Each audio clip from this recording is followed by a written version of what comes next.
বয়স্ক ভাতা লিস্ট কিভাবে দেখবেন?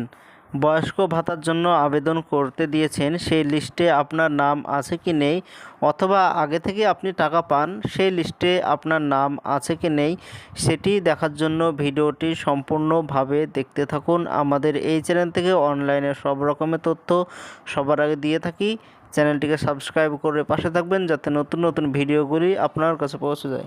বয়স্ক ভাতার লিস্ট দেখার জন্য প্রথমে আপনাকে বয়স্ক ভাতা অফিসিয়াল ওয়েবসাইটে আসতে হবে।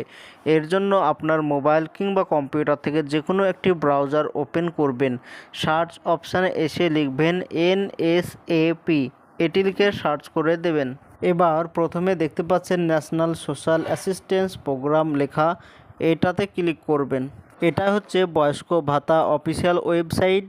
এখান থেকে নাম আছে কি না সেটা দেখা যাবে। তো এরকম পেজ চলে আসবে, দিয়ে ওপরে লেখা আছে রিপোর্ট লেখা প্রথমেই, তো এই রিপোর্ট লেখাতে ক্লিক করবেন।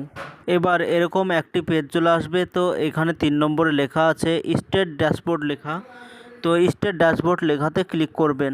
এবার এখানে রাজ্য সিলেক্ট করতে হবে, তো আপনি যে রাজ্যে বসবাস করেন সেটা সিলেক্ট করবেন। এবার বয়স্ক ভাতা দেখার জন্য 2 নম্বর যেটা আছে সেটা ক্লিক করবেন এবং এইখানে আরবান রুরাল সিলেক্ট করতে হবে। তো গ্রামীণ হলে রুরাল সিলেক্ট করে দেবেন। এইগুলো সঠিকভাবে সিলেক্ট করার পর পাশে ক্যাপচার কোড লেখা আছে, এই ক্যাপচার কোড সঠিকভাবে ফিল আপ করে দেবেন। এগুলো সঠিক ফিল আপ যদি হয়ে যায় তো সাবমিট লেখা আছে, এই সাবমিটে ক্লিক করবেন। এবার এখানে ডিস্ট্রিক্ট সিলেক্ট করতে হবে, আপনি যে জেলায় বসবাস করেন সে জেলা এখানে সিলেক্ট করে দেবেন।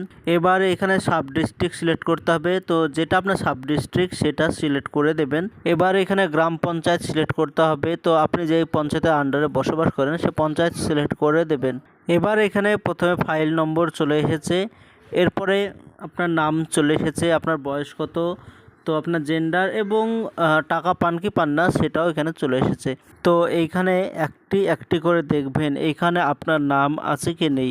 নতুন যারা রেজিস্টার করেছে তাদেরও নাম এইখানে চলে এসেছে এবং আগে থেকে যারা টাকা পায় তাদেরও নাম এইখানে আছে। তো একটি একটি করে দেখবেন এইখানে আপনার নাম আছে কি নেই, এবং যে যে নামের পাশে ইয়েস লেখা আছে তারা অলরেডি টাকা প্রতি মাসে পাচ্ছে, এবং যার নামের পাশে নো লেখা আছে তারা নতুন রেজিস্টার করেছে, তারা টাকা পাচ্ছে না, অথবা তারা মারা গিয়েছে তারা টাকা পাচ্ছে না।